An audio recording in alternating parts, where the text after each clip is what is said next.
What is happening, Elevation Nation? It's another great elevated day, and we are so excited to welcome a new elevator to the nation who has an amazing story. She's doing some pretty incredible things in the real world. We're welcoming Marianna Cuomo Maier to Elevation Nation. Mariana, welcome. I might have botched your name, even though you just told me You're exactly great. what You're it great. was. We're so excited to have you in the nation. What's Thank going you on? so much for having me. I'm so happy to be here and excited to chat tonight. We're excited to have you. Parker is getting his name pronunciation license revoked because you just told him and he messed it up, but it's okay. He had a long day. He's tired. We're excited. I'm going to bring the energy because it's time to elevate. And we were just talking before this, Mariana, about how beautiful it is when elevators meet other elevators. And you were kind enough to reach out to us because it seems like all our friends are the same. And that's what's so fun Yes. about Elevation Nation. You were meant to join the nation. And we're so excited to get into your story, into a little bit of your purpose, and get to know you a little bit better. You. Happy to be here. So, I don't know how many episodes of Elevation Nation you've listened to, Mariana, but we do start every single episode. This is like episode in the 300s now. Everyone starts out with an elevator pitch. You got to give us your elevator pitch of who you are personally and then what you're obviously doing with your business. I'm ready. Let's do it. Thank you for asking. It's good practice. So, my name is Marianna Cuomo Maier. I created Grata Wellness, and as a national board certified health and wellness coach, I am passionate about guiding individuals to thrive rather than survive. So, through Grata Wellness, I offer holistic coaching, personalized wellness programs, as well as my blog and tips on Instagram.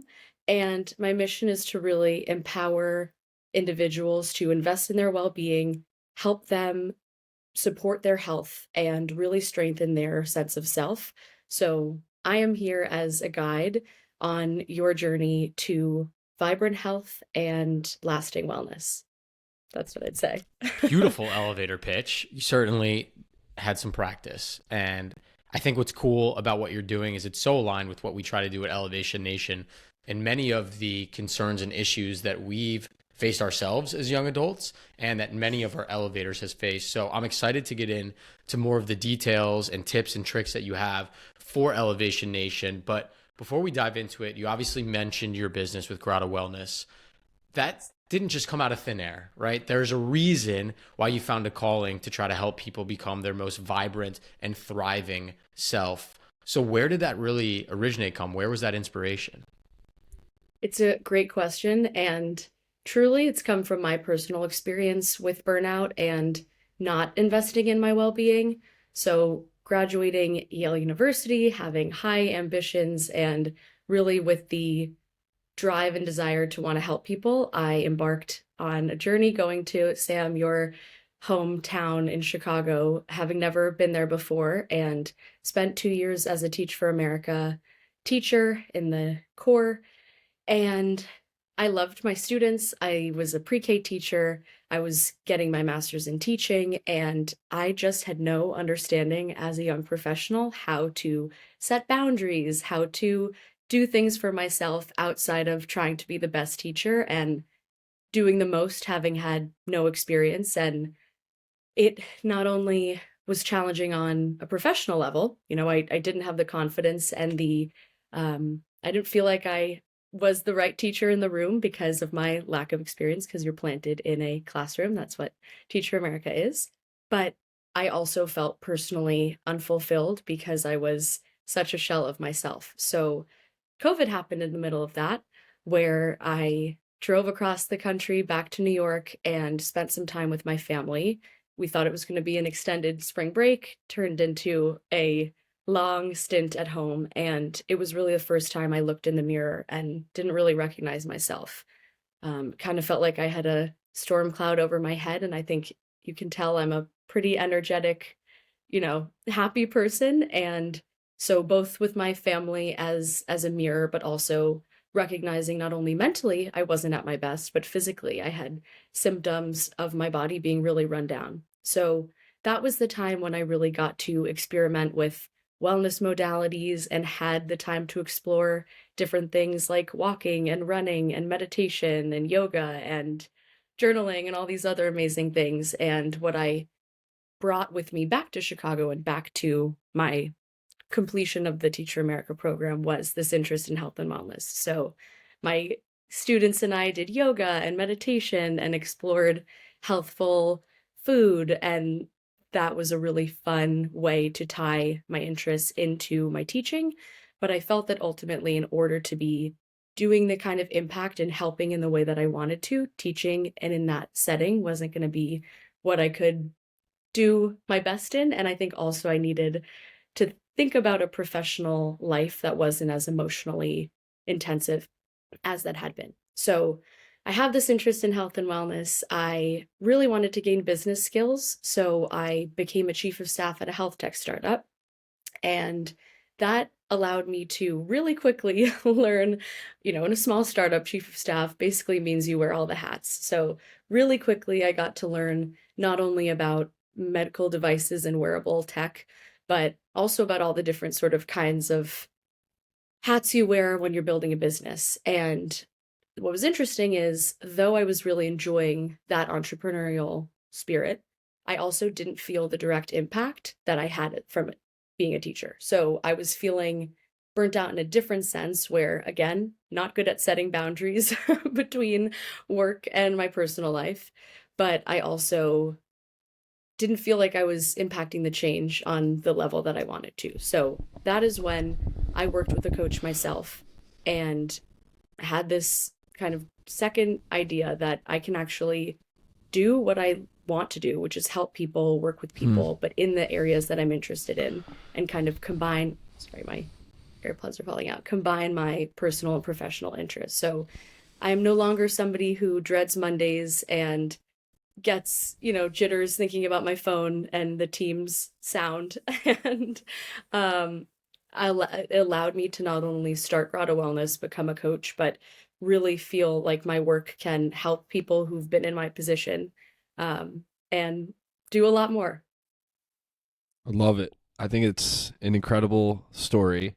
One being because with all the elevators that we've spoken with over the last 4 years, and I look at Sam and my journey too, COVID provided us with that, let's call it the great reset of how we wanted to figure out the real world. Sam and I went into COVID very, very lost, depressed at times too, and that was part of the reason why we started Elevation Nation. We started it the month before COVID even hit.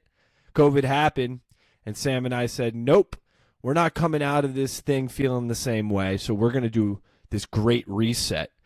And I think what's even more interesting about what you mentioned, Mariana, about your story is that the great reset in your life was that COVID moment when you looked in the mirror, but then you had another reset when you worked at this startup and you acknowledged certain things about who you were and what you wanted to become, and then you made a change. And I think it's really inspiring and very cool, and super aligned with how a lot of elevators we've talked with see the world, is that just because we all had this great reset once doesn't mean we can reset again. We can always reset. Even if we take it down to a freaking day, we wake up and after a night's sleep, and that's a reset. And so I'm really excited to get into all of this. I guess my one question to you, Sam and I talk about this all the time, is this concept of an oh shit moment. And I'm sure you had an oh shit moment back in COVID when you looked yourself in the mirror and your parents were acting as that metaphorical mirror too. But I'm curious, I want to know about the oh shit moment when you're working that job and you were like, I want to start my own thing and really take that leap. I think that I had a really visceral reaction to thinking about the fact that I'm a young adult. The rest of my life I'm going to be spent working, and I don't want my profession or my job to be either the least interesting thing about me or the thing I spend the most time doing and care about the least. So I had that moment where I was like, I'm pushing back around what's convention, what might be the traditional path, and I want to take a leap and do something that I really care about and have the success or lack thereof be on me. I think that especially being sort of low on the totem pole, as many of us are out of college and navigating jobs, right? We don't really have the ability to be in the decision making, role or be in that leadership position. And I felt really passionate that I wanted to become a coach, to be a certified coach, and create my own practice rather than be hired somewhere, which was totally an option. I think what I didn't anticipate then, and what I'm so grateful now, is that Grata Wellness, or what I do on the day to day, the coaching hat is one hat that I wear, but now I lead wellness workshops and speak at events, and I write my blog and contribute to magazines, and I'm just able to wear many hats, support people in lots of different ways, starting from one-on-one to, most accessibly an article, an Instagram post, so forth. And I think I love that creativity and being able to bounce from different modes as well. I often reflect a little bit on our generation, who everything you said resonates with me, because Parker and I, when we were first starting Elevation Nation, we did an exercise where we, hour by hour, crafted our perfect day. If money wasn't an issue, if we had job security and we knew everything was fine, what would our day look like? And I remember both of our days being extremely diverse. Get a great workout in the morning and meditate and focus on myself. I know for both Parker and myself, it was at some point in the day, we are being mentored and we are mentoring someone. And then the rest of the day was networking, meeting cool people, problem solving, and building businesses. And entrepreneurship, for everyone listening, I know we paint this picture, it sucks. Like, it sucks a lot of the time. It's really hard, and it's difficult, and it's lonely, and it's stressful, and you run into walls. But it's also really cool because we get to craft the life that hopefully we all wanted.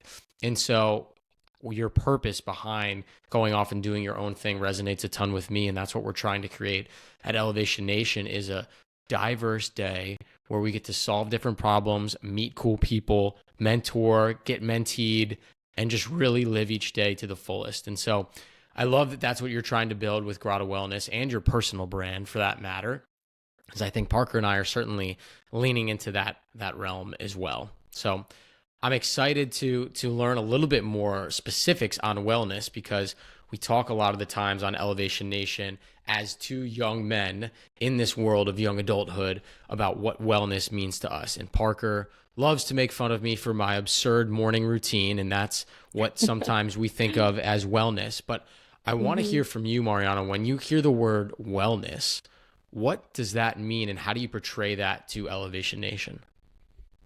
That's a great question. And I think definitions are so important, because I think I'm the first person to, whether it's a client, whether it's somebody I'm talking to, the greater community, it's remembering that our definition of wellness or well-being is individual, in the same way that my definition of success or what the optimal outcome is going to be different than you and the next person.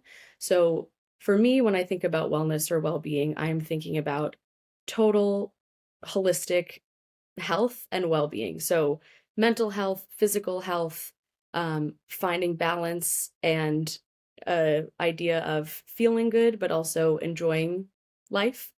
And that involves everything from your profession, your relationships, family, friends, how you treat yourself and speak to yourself. So I think that wellness is this whole encompassing category, area of life. And I think the ways we achieve that, whether it's self-care, self-love, the way we talk to ourselves, the activities that we do, it's incredibly individual.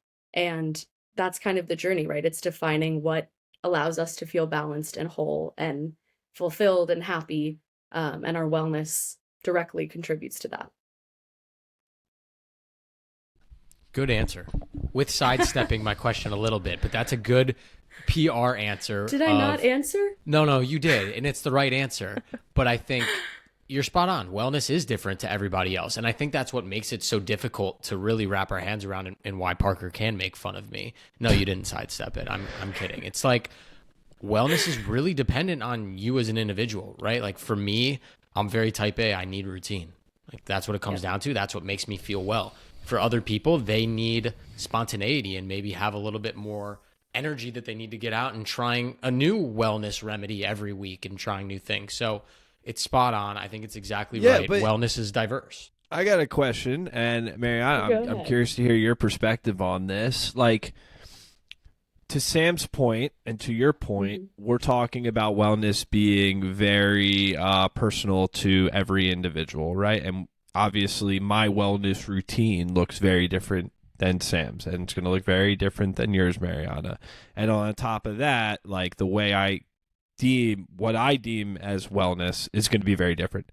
However, I'm curious, like, some people could live their life and go throughout their day and have a specific routine and have specific things that they deem as wellness and good for them, when in reality, it's really not. And they don't know better. They don't know that that thing is actually not like a good wellness routine that could be really good for you. So how are you going about educating people to understand what truly is the foundational aspects of wellness? It's a great question. And I think that I think about social media as a perfect example of this, right? So on the one hand, it's an abundance of information and resources where we might not be exposed to otherwise, or we're learning things that we never did on a variety of topics. On the other hand, there's that overwhelm where there's not correct information. How do you know if information is correct? And there are 5 different opinions telling you different, positions on the exact same thing. So how do you actually navigate creating your own opinion? And if you are doing something and somebody tells you that that's wrong, or that's not the right way to do wellness, like how do you navigate that?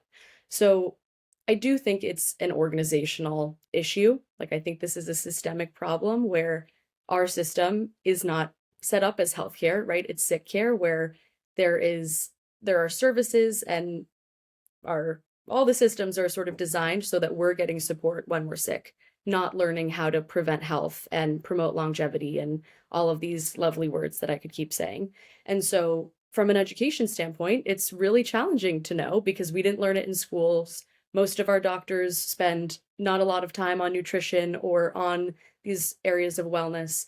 And so it's practitioners like me, whether you're a wellness coach, a life coach, in the mental health arena, that now have these tools. And so if I'm thinking about myself or a client that I'm working with, there's definitely a balance to navigate, whether between a person knowing themselves and knowing how they feel good, what works for them, and also the education standpoint of certain things, right? Like objectively, smoking, not a good activity for your health, right? I think any doctor will probably say that these days.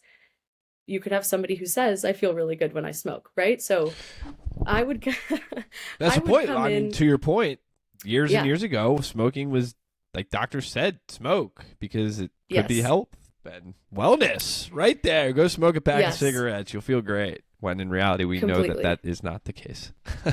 So I think that is truly one of the challenges of my job as a coach, because I have to take off my teacher hat.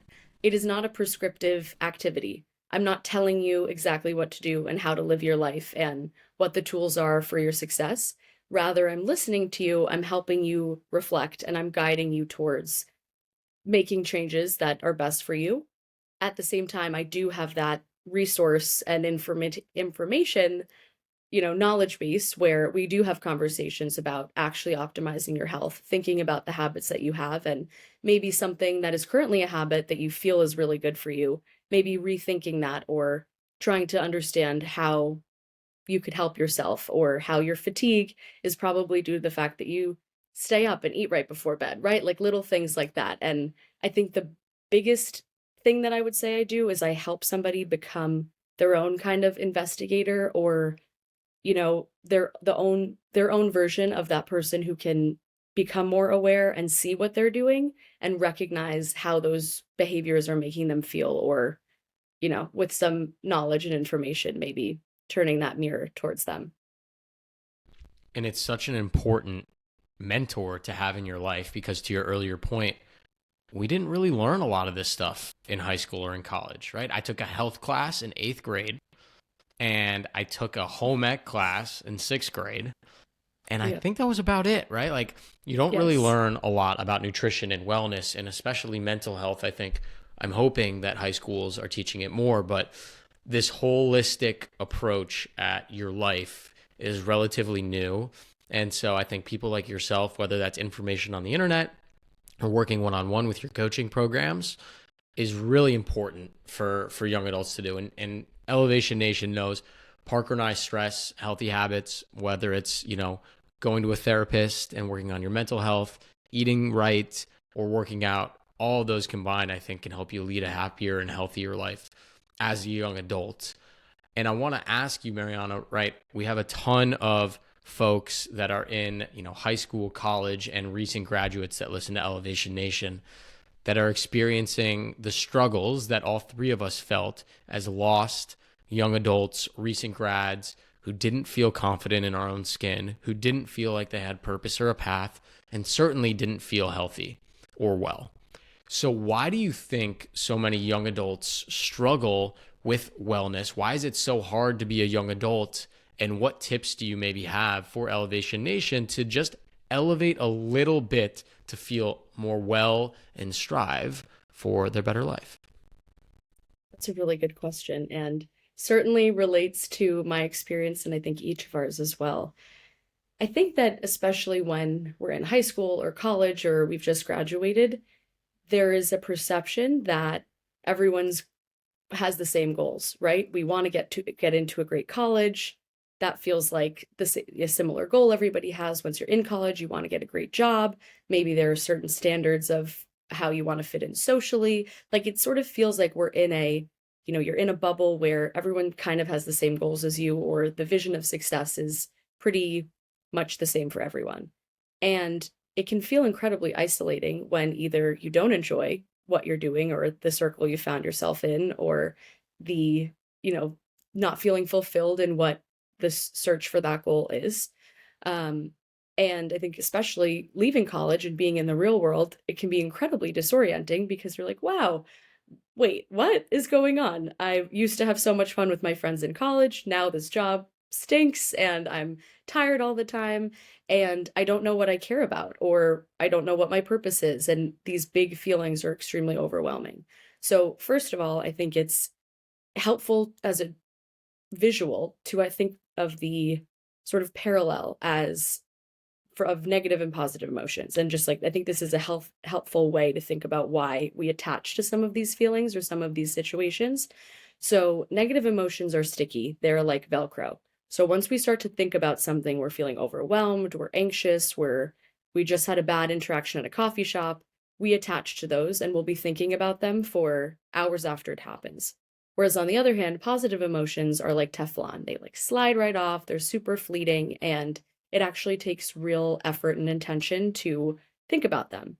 So especially when you're younger and you don't have the tools to engage in positive self-talk and think about self-love and how to trust yourself and all of these things that as we get older, we are forced to learn a little bit more, we can get in those spirals, feel really isolated, and not know what we care about or what's driving our behavior. So I think even at a young age, it's really useful to just become aware of the things that give you energy, the things that energize you and make you feel excited and passionate and in that flow state, and the things that are depleting, whether that's socially with your friends, whether that's in class, the way that you communicate, the kinds of assignments you have in school, right? Just being more aware of what are the things that I love doing, what are the things that I'm good at, and what are the things that make me feel totally drained and exhausted after. And using that as kind of a way to navigate because it's really hard to be like, what are you passionate about? What do you want to go do? Like, I don't know, I'm 15. What do you mean? So starting to just become the best source on yourself. And I always think that then accompanying that as you're strengthening your sense of self, not only does that go with the positive self-talk, the, learning how to trust yourself, trust the thoughts in your head rather than the other people, and provide that love to yourself, but also have self-care practices. So in the same way that we go to the gym and we lift muscles because we want to strengthen our arms or our legs or whatever else, we need to work on that mindset muscle. So by engaging in self-care and mindfulness, we are proactively doing that. So those are things like having a gratitude practice, writing 3 things you're grateful for, engaging in some kind of breath work or meditation, learning how to reflect your thoughts by writing them down in a journal, right? All these things are kind of strategies to get to know yourself better and care for yourself proactively. When I think about the challenges of like young adulthood that took me a while to figure out, is that I always felt that it was okay to feel like I would be spending time on things that I don't like to do, or I'm not passionate about, or spending time with people that I don't care for, or, those are just a few examples. But as a young adult, I felt like I didn't get that choice. I didn't get that choice because I had to be doing it because it seemed like the right thing to do. And then I grew up a little bit and realized that I had to put myself first when it's talking about those wellness components of your life and thinking about, wow, what do I have energy doing? What do I enjoy doing? What do I not enjoy what to do?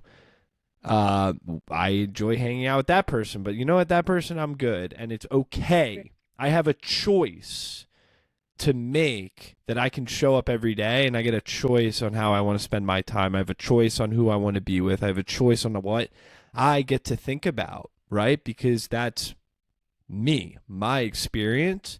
And that makes me think, Mariana, about our framework of mental fortitude, something Sam and I hold true to our heart that has helped us get out of that funk that we just talked about at the beginning of COVID and why we started Elevation Nation in general. Because it is hard to accept who you are. It's hard to accept and know who you are and what you want. And then, of course, it's hard to really grasp what inspires you. It's hard to really get deep and then put your foot forward on those 3 things: who you are, what you want, and what inspires you. And Sam and I believe that once young adults figure that out, that's when the elevating starts. That's when you can be intentional about your wellness routine. That's when you can be intentional about how you spend your day at work, intentional about how you spend your time with your friends and your family. And then from there, you're waking up every single day with that intention, and you're living a more fulfilled life. And so I had to throw that in. I had to plug mental fortitude because Sam and I love it. We speak around the country about mental fortitude, but what you're talking about hits so home for us because wellness is so important for young adults, and we just need to figure out how we can push ourselves a little bit more to really grasp it. It's an incredible framework, and the work you guys are doing is so inspiring and impactful. So I commend you both. It's awesome to see. Thank you. It's very similar to what you do, and I think that's what's beautiful and why we knew you'd be an incredible elevator is we all are on such a similar mission to try to help young adults feel better, more fulfilled, confident in their own skin, and truly excel and conquer the real world. And so I'm glad that all of us are on this similar mission because I know how hard it was for Parker. I know how hard it was for myself, and I just heard how hard it was for you. So thank you all for doing some cool work. Obviously, Elevation Nation, for those listening that are maybe going through some hardships or some struggles, of course, our DMs or emails are always open ourselves, and we're going to provide Mariana's contact information to her incredible company, Grata Wellness, and her information will be provided for you. And I am sure that she would love the opportunity to chat and respond to you all as we help you through the real world. So I want to move on to our next section. We've talked a lot about theory and theoreticals and hypotheticals of different situations that all of us went through, some of our frameworks around wellness and the mindset, but I want to dive into some concrete examples. These are some scenarios that have been sent into us from folks around Elevation Nation. So I want to share one with you and Mariana using, your knowledge of wellness and Grata Wellness, your company.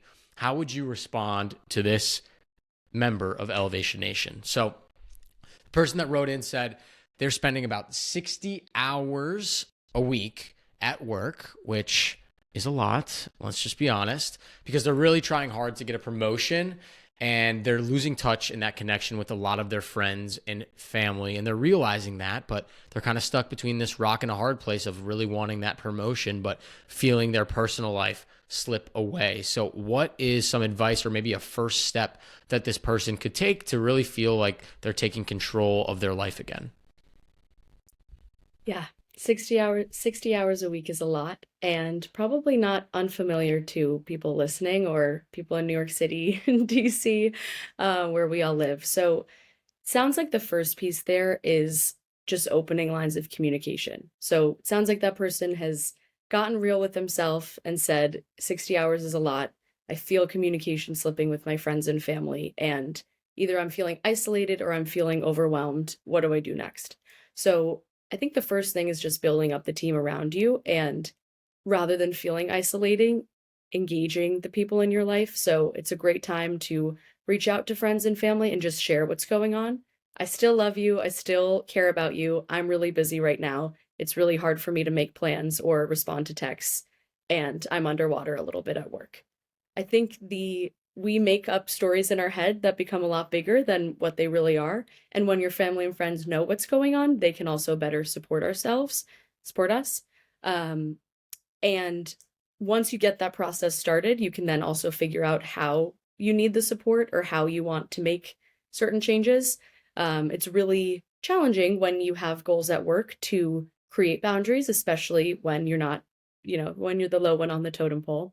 So by doing what's in your control, starting with your family members, friends. And then I would say the second piece is when you're not working, what are you doing for yourself? So most of us have a skincare routine. Most of us have to get to work. Most of us have to eat a meal. How are you finding ways to pump a little extra joy or personality into those moments? Like, how can you make the times that you're not working a little bit better? And then when you are grinding away, how can you find little breaks for yourself, right? It's totally unrealistic to expect that we're going to sit down at our computer and grind the entire day away. So how can you get up for 5 minutes and go for a walk, or look, breathe in some sunshine, or text a friend, or, do all the other things that take very few minutes, but can allow you to feel like a real person. So I would say engage the community, find ways to add joy into your day, and also just understand from yourself what works and what doesn't. It's an experiment, especially if this is a new situation, you're navigating uncharted waters. So it takes a little bit of time to find the right recipe. So it's not a one size fits all. It takes trial and error. That's so many good tidbits of advice. Like, if you're struggling, please replay those 4 minutes, because all of those were things I wish I knew when I was getting absolutely bodied by work and super stressed. And instead of just bitching to Parker, I should have done some of those. You said something that I just have to comment on because I think it's funny. You said most of us have a skincare routine. Net new, recent skincare routine participant. Sorry. Now. No, it's okay. I'm now part of that crew, so I feel honored. Learned all about skincare, Welcome. so we're doing it. Love it. But yeah, find something that's a moment for you. I totally agree with that. Yes. I should have said we all brush our teeth, but there you go. We all brush I our mean, teeth. like, if you shampoo your hair, is that skincare routine? If you use body wash, sure, that's skincare routine. Perfect. Yeah, right? I feel like we got to talk to your fiance about that, Parker, if that's your skincare routine. But I agree. It's skincare routine. Body wash skincare routine right there. So yeah, I agree with your point, Mariana. But then I love what you said. Everything's an experiment. Of course, everything is an experiment. Everything we're doing every day is an experiment. We're just figuring out what works for us. And maybe something will work, but then the next day it won't. Everything we're going through, there's no right or wrong way to do it. If there was, call me up and tell me, because I think I'm going to call bullshit on you. Sorry. Yes, it's all an experiment. And we need to give ourselves some grace when we understand that it is. Okay. The other scenario we have for you, Mariana, is, you ready? I'm ready. Okay. This individual wakes up every single morning feeling great, like really recharged, feeling happy, excited to take on whatever life has to throw. However, by the time they go to bed, they're dead tired and feel the complete opposite. They're burnt out, they're anxious, and they're just completely ready to go to sleep. Do you have any advice for this person? Is this a good thing? Is it a bad thing in a sense? Because I don't know. I'm going back and forth on this one. Yeah. First of all, it's awesome to wake up every morning feeling that way. I certainly don't. So I want to know how you're sleeping and what the mindset is waking up. It sounds like that person, whether it's work or personal, has a lot of ways that their energy is being drained throughout the day and really needs sleep and rest to sort of recharge that. So maybe for that person, I would ask them how they're spending their day. If they can think about, where is that coming from? Is that coming from you've just been so engaged and mentally stimulated all day that you're feeling totally drained and exhausted at night?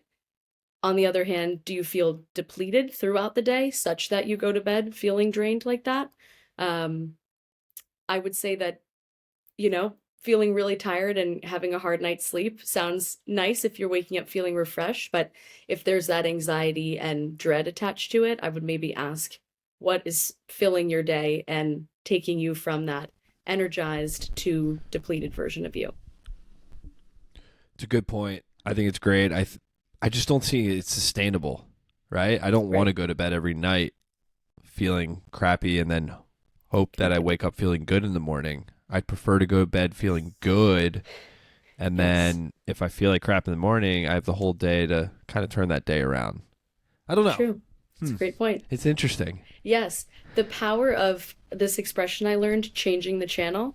So life throws a million things our way. It's not realistic to have every moment feel joyous and exciting and happy, but it's that ability to recognize how you're feeling, know you're in a situation that might suck, and then be able to move forward from it, change the channel, and not have the whole day go down the drain in the way that it could. I like that. Change the channel. Change the channel on your mindset and do a little reset. We talked about it earlier in the episode. Reset your day however you need to. For me, that's walking around the block. For Parker, that's going and being Parker in the park and taking a selfie video and putting it on TikTok. But whatever floats your boat, that's what you got to do. Okay, I want to bring us into our next section. We're building a community in the park. Just saying. I know. I'm just saying. I'm getting comments here and there. Oh, every park. But Central Park, I live right next to Central Park. Just wait till the good weather comes out, man. Oh, I got this new camera. There's going to be some exciting elevated content coming out. Not even Elevation Nation's way. The world's way. Just wait. Listen. We'll see, man. All right, rapid fire. Mariana, our first question. First thing that comes to mind, what is your favorite simple wellness hack? Going for a walk. We're talking about it right now, but yeah, mentally, physically, I think it is the fastest way to feel overwhelmed, from going overwhelmed to feeling back at baseline. Outdoors if possible, right? Just to clarify. Outdoors if possible. Yes. Okay. Yes. I totally agree. Nice. Regardless if it's 5 degrees or 105 degrees, get outside. Something about that fresh air and so many health benefits. Come on. Exactly. Yeah. All right. Another rapid fire. What are you eating more of recently? And what are you eating less of recently? Great question. I like olives now. I was really spooked by olives for a very long time. And I think both maturity and maybe taste buds changing. Love them. The big green ones are my favorite. Pit in, not out. And what am I eating less of? I would say maybe after the holiday season, I was eating every sweet in sight. And I think now I didn't feel really great leaving that season. So I'm eating sweets a little bit less or with a little more mindfulness. Maybe I would say that. I love it. Still love them Olives in, occasionally. sweets less in, but still in. Right, not out. Exactly. Got it. Olives are great. I was the same way like you. Like, I hated olives, and then I forced myself. It's like forcing myself, just eat them, and then eventually I'll like them. And it actually paid off. Wow. I do love olives now, and now my fiance is on the train. She's forcing herself to eat them so that she will one day like them. Can we get some details on that? Are you sitting there with just a jar of olives, like force feeding JJ? What do you mean you're forcing yourself to eat This is them? voluntary. This is On her own completely her. accord. It's kind of funny because she has we have some olives that are pitted, right, and some that have the pits in them, and she'll eat them. She'll be like, interesting, this one's good. And then I'll give her like a different one, and she'll be like, not for me. So and then we'll go to a restaurant, and I gave her a big olive from a martini that I had, and her face was just like, nope, not happening. This is not for me. So we got to get her back. You're experimenting. Boom. It's an experiment. It's part of wellness. All right, final Exactly. rapid fire question. Parker and I love reading. As you can see behind Parker, a ginormous, beautiful, color-coded bookshelf. Do you have a book recommendation for us in Elevation Nation? I do. I'm thinking, what is it called? If you need to grab yes. it, feel free. So, no, I was thinking of her first book, Lisa Miller. I don't know if you've heard of her name. She's a psychologist who's done incredible work on the idea of spirituality and its connection to our health and wellness. And she just wrote a book that came out called The Awakened Brain. And her previous book was The Inner Child. And it is just such an interesting way, yes, from a clinical perspective, but also through her experience as a young adult in the psychology, psychiatrist field and navigating that. So I found that fascinating and I love her work. So look into her, but that's been my intellectual read. I'm adding it right now to my Goodreads great. account. Thank you. Of course. So, I mean, I usually buy the book after the episode, and we're getting to a point where the bookshelf is now full. Yeah, and the bookshelf I looks great. have to now consider where I'm going to put all these extra books. So I'll have to buy it once Right. I have a little bit more space, or I'll have to retire some of the colorful books on here. But Mariana, we get to our last question. We ask every single elevator who joins Elevation Nation what their mental motto is. To Sam and I, a mental motto is a phrase, a quote, a slogan that you live your life by, that helps you when times are tough, helps you when times are great. It's that leveling thing that brings you back to who you are and reminds you why you are doing what you are doing each and every day. So Sam and I, and of course Elevation Nation, are so curious. What's your mental motto? I love this question, and we've been dancing around this the whole conversation, but I like the expression that you have to fill up your cup. So it's the idea that you can't pour from an empty cup, and instead you have to take active time and attention to fill up your cup so that you have a full cup to then pour into your loved ones, work, relationships, family, friends, and be that full version of yourself so that you can give yourself to others. So I always think in my head, you have to fill up your cup. I find I'm saying that to everyone all the time, and it's honestly top of mind and what I wasn't doing before this Grata journey. Fill up your cup. I love it. Amazing. We've never gotten that one before, and Yay. hopefully, and what's amazing about it is I don't expect to get it again because everyone has their own mental motto, which is really, really fun. Goes without saying, Mariana, it's been an incredible 45 minutes. Obviously, Sam and I are so excited to welcome you to Elevation Nation. The community is vibrant. We got a ton of different people we want to introduce you to. But more importantly, I think it goes without saying, too, that Sam and I are just, it's been really cool hearing from you and even watching you grow since we met. seeing all the amazing things that you're doing and what you're building. And what's really been fun for Sam and I too is we now get to watch from the sidelines when we're not hanging out or whatever, watching you continue to crush whatever it is you're doing and how you're elevating. So on behalf of Sam, myself, Elevation Nation, we just want to send you a big thank you because it's been fun. Thank you, guys, and I truly admire what you're doing. So thank you for taking the time out of your day jobs to put such an incredible program together for people.